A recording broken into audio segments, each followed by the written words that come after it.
venir avec l'homme de Dieu, le frère Nabi, que je salue d'abord en passant, et aussi que Dieu vous bénisse. Le frère Nabi, nous vous aimons beaucoup. Vraiment, j'avais tenu à y être. Malheureusement, ce dimanche, j'aurai un service à tenir et ça sera vraiment un service très important et cela fait que je sois absent aujourd'hui. Alors, j'ai jugé bon de faire la vidéo pour représenter un peu mon intervention par rapport à votre publication sur Facebook sur les 4 points que j'avais promis de répondre.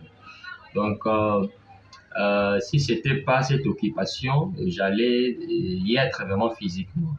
Alors, j'ai fait cette vidéo le samedi soir pour que cela tienne lieu de mon intervention. Je crois que vous allez bien. Je salue l'église Macpella et ainsi que son pasteur. Que Dieu vous bénisse. Alors, sans plus tarder, je passe aux réponses de ces 4 points que le frère Nabi avait publié sur Facebook. Je crois le premier point, il avait dit ceci, si je peux le lire. Le premier point, il a dit ceci. Le christianisme enseigne que les premiers humains, c'est Adam, ou bien les premiers humains, c'est Adam et Ève. Mais le nom d'Adam tire son origine en hébreu. Maintenant, comment le premier homme peut avoir un nom hébraïque au moment où, dans le top 5 des langues les plus anciennes, l'hébreu ne figure pas? Là, c'est ce que le frère Nabi, l'homme de Dieu, le révérend Nabi, avait donné comme son premier point. Alors là, je passe déjà à la réponse. J'aimerais dire que mon frère, l'homme de Dieu, Nabi, en réalité, cette affirmation, je ne sais pas si vous avez fait des recherches ou encore vous êtes calé aux informations par rapport à cette affirmation, mais selon moi, ainsi que des recherches, ces recherches ont donné que cette affirmation ne tient pas tellement debout. Alors, nous allons prouver ça. Et nous allons voir si en réalité la langue hébreuse ne figure pas dans les top 5 des premières langues les plus anciennes. Nous allons voir. Mais par là, je vous informe déjà que la science reconnaît 4 langues. 4 langues, les premières langues les plus anciennes de la civilisation humaine. La science retient 4 langues. Je peux déjà citer. La première langue, c'est les Sumériens. La langue sumérienne qui date de 5000 ans. C'est une langue de la Mésopotamie, je voulais dire. Nous avons la langue égyptienne qui date de 4700 ans de l'Égypte. Et nous avons la langue sanscrite qui date de 4000 ans de l'Inde. Et puis nous avons la langue grecque qui date de 3400 ans de la Grèce. Alors, ça c'est ce que la science nous présente. Alors avec la Bible, nous allons faire des recherches et prouver si l'hébreu ne se figure pas aussi dans ces top 5 des langues les plus anciennes, parce que la science a retenu 4 langues les plus anciennes. Alors, pour découvrir si l'hébreu fait partie de ces langues les plus anciennes, nous n'avons qu'à découvrir l'origine de l'hébreu. Et par là, je vous informe déjà que le mot hébreu vient de la personne biblique qu'on appelait sous le nom d'Héber, un des petits-fils de Sem, Héber. Donc, si on étudiait, nous allons comprendre que c'est à partir de l'apparition de cette personne qu'on appelle Héber, à partir du moment où il avait déjà ses fils, c'est à ce moment-là qu'on peut supposer que la langue hébreuse fit son apparition.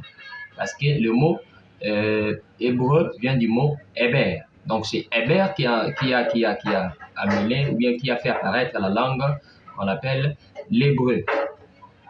Alors, prenons Genèse chapitre 11.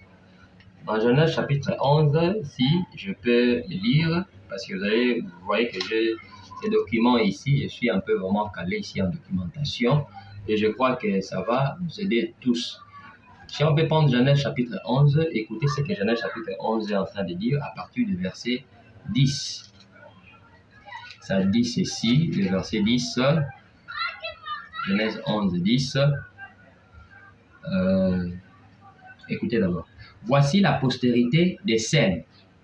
Vous voyez, on commence par la postérité des Sem.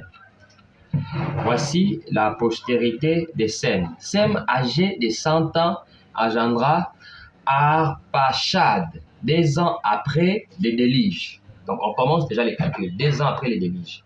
Or, nous avons vu que des Adam, ou bien nous connaissons la datation biblique, d'ailleurs ça fait partie des points, nous allons aussi arranger ça.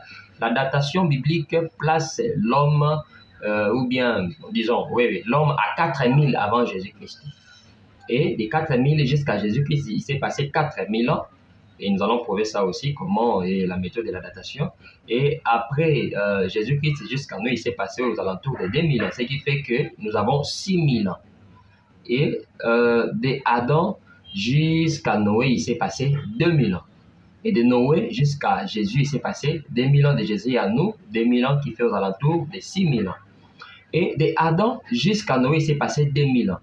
Donc, nous comprenons que les déluges devaient avoir lieu aux alentours de l'année 2000 avant Jésus-Christ. Or, dans le livre de Genèse, chapitre 1er, on nous dit « Voici la postérité de Sem, âgé de 100 ans, engendra Arpachshad, 2 ans après les déluges. » Or, à ce moment-là, on comptait les années d'une manière décroissante. Alors, si le déluge avait eu lieu à 2000 avant Jésus-Christ, donc 2 ans après les déluges, c'est que ses fils, ou bien, Arpachshad serait né 2 ans après les déluges, ce qui donnerait 2000 moins 2, ça va donner 1998. Donc, on sous-entend que Arpachshad est né 2 ans après les déluges, c'est-à-dire en 1998. Alors, nous commençons maintenant à descendre. Si vous prenez le verset 12, on dit « Arpachshad, âgé de 35 ans, engendra Shéla. » Arpachshad, âgé de 35 ans, engendra Shéla. Donc, s'il faut faire ceci, Sem qui a donné naissance à Arpachshad 2 ans après les déluges, et Arpachshad qui est né en 1998. Or, en 1998, de 1998 pour que Arpachshad ait 35 ans, là il faut faire 1998 moins 35. Cela tombe à 1963 avant Jésus-Christ. Donc on sous-entend que c'est en 1963 avant Jésus-Christ que Arpachshad avait donné naissance. Vous voyez, ça c'est le verset 11. On sous-entend que c'est en 1963 que Arpachshad avait donné naissance à Shéla. Vous voyez ce qu'on dit. Le verset 12. Arpachshad, âgé de 35 ans, engendra Shéla. Alors, si vous prenez le verset 13, toujours dans les mêmes versets 11, là, on dit « Sem vécut après la naissance d'Arpachshad 500 ans, et il engendra les fils et des filles. » Donc, entre parenthèses, si on calcule déjà que Sem, âgé de 100 ans, 2 ans après les déluges, donc c'est-à-dire avant les déluges, Sem devait avoir 88 ans. Et si on prend 100 ans plus 500 ans que Sem vécut après la naissance d'Arpachshad, on sous-entend qu'après cette naissance d'Arpachshad, c'est-à-dire de 1998 avant Jésus-Christ, plus les 500 ans. Donc s'il faut prendre 1998 moins 500 ans, ça fera 1498. Donc cela fera en sorte que Sem aura 600 ans et Arpachshad aura 500 ans. Donc c'est-à-dire, on comprend que Sem, il grandissait avec ses petits-fils déjà.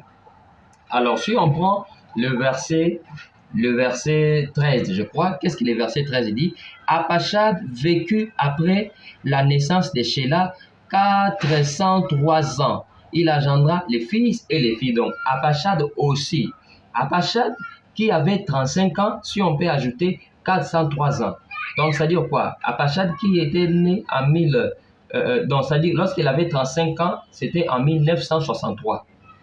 Et si on peut faire plus les 403 ans, c'est-à-dire par rapport à l'année, on va retrancher 403 ans, cela va donner 1560. Donc, en 1560 avant Jésus-Christ, Arpachshad était supposé être âgé de 438 ans. Vous voyez comment ça descend. Donc, ça dit en 1560, déjà, Arpachshad avait 438 ans. Mais si on rentre encore dans le verset 14, qu'est-ce qu'on dit? Shéla, lorsqu'il avait 30 ans. Or, Shéla, à l'âge de 30 ans, c'est-à-dire en 1963. Donc, c'était en 1963 que Shéla devait avoir 30 ans. Si on fait 1963 moins 30 ans, ça tombe dans le 1933. Je ne sais pas si vous me comprenez, vous devez suivre très attentivement. Là, c'est le verset 14. Le verset 14, il est dit, Shéla, âgé de 30 ans, engendra Héber. Donc, on comprend déjà que Héber est né lorsque Shéla avait 30 ans. Or, lorsque Shéla avait 30 ans, c'était en 1963 avant Jésus-Christ. Donc, Héber est supposé être né déjà en 1963 avant Jésus-Christ, je dirais, c'est ce que je voulais dire. Donc, on sous-entend que l'apparition de Héber avait déjà eu lieu en 1963 avant Jésus-Christ. Alors, si on prend maintenant le verset 15, Shéla vécut après la naissance d'Héber 403 ans, il engendra les fils et les filles. Donc, Shéla aussi grandissait avec ses petits-fils. Maintenant, prenons le verset 16, c'est très important. Dans le verset 16, il est dit ceci. Au verset 16, Héber, âgé de 34 ans, engendra Péleg. Donc, on suppose que c'était pendant cette période que l'hébreu était censé faire son apparition, lorsque Héber avait déjà ses descendances. Or, Héber, qui est censé être né en 1933 avant Jésus-Christ, et lorsqu'on fait 1933 avant Jésus-Christ, moins les 34 ans de Héber qui avait déjà passé pour donner naissance à Péleg, cela ferait en sorte que à 34 ans, Héber puisse être aux alentours des années 1899 avant Jésus-Christ. Donc, on sous-entend que la langue hébreuse avait déjà fait son apparition lorsque Héber avait déjà 34 ans. Or, les 34 ans de Héber tombent, selon les calculs que nous venons de faire, aux alentours de 1899 avant Jésus-Christ. Donc, je supposais qu'aux alentours de 1900 ou de 1809, que la langue hébreuse commençait déjà à se parler. Or, si maintenant on faisait ceci, si on calcule de 1809 à 2024, nous avons déjà 3923 ans. Vous voyez, 3923 ans. Ce qui fait que la langue hébreuse serait probable de se retrouver parmi les 5 langues qui sont vues comme les 5 premières langues de la civilisation humaine. Or, dans le top 4 des premières langues les plus anciennes de la civilisation humaine, nous avons donné les Sumériens qui datent de 5000 ans, une langue de la Mésopotamie, l'Égyptien qui date de 4700 ans, une langue de l'Égypte, et la langue sanscrite qui date de 4000 ans, une langue de l'Inde. Et puis à la 4e position, la science a donné la langue grecque qui date de 3400 ans avant, je dirais qu'il date de 3400 ans. Vous voyez? Or, on a fait le calcul et on a vu que la langue hébreuse qui avait fait son apparition en 1899 avant Jésus-Christ. Et si on calculait de 1899 à 2024, cela donne 3923 ans avant Jésus-Christ. Et ceci fait en sorte que la langue hébreuse se classe 4e des langues les plus anciennes de la civilisation humaine. Alors, si on doit restituer maintenant les places de ces 4 langues ou encore de ces 5 langues, nous verrons que nous avons maintenant 5 langues. La première langue, les Sumériens, qui a 5000 ans, et la langue de la Mésopotamie. La deuxième langue, la langue égyptienne, qui a 4700 ans en Égypte. Et puis la troisième langue, la langue sanscrite, qui a 4000 ans, une langue de l'Inde. Et puis nous avons à la 4e place la langue hébreuse. Donc à la 4e position, l'hébreu prendra la 4e place. Parce que si on calculait, l'hébreu fera 3900 ans. La langue hébreuse a 3900 ans. Donc la langue grecque serait placée à la 5e langue. Parce qu'on a vu que la langue grecque a 3400 ans. Donc, je n'ai pas assez de temps pour recommencer les calculs. Je cours derrière le temps. Mais je crois que vous avez compris par rapport aux calculs que nous avons fait à partir du